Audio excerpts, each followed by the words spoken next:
County, Indiana, West Central Wabash County, Indiana, until 6:30 p.m. Eastern Daylight Time. At 6:07 p.m. Eastern Daylight Time, a severe thunderstorm capable of producing a tornado was located over Mexico, or near Peru, moving east at 25 miles per hour. Hazard, tornado.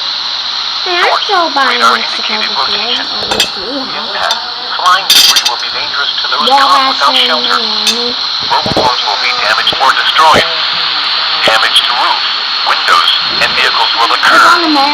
Tree damage is likely. This dangerous storm will be near Mexico around 6:10 p.m. Eastern Daylight Time. Peru around 6:15 p.m. Eastern Daylight Time. Other locations impacted by this tornadic thunderstorm include Erie, Ripley, Chile, and Wells. Take cover now. Move to a basement or an interior room on the lowest floor of a sturdy building. Avoid windows.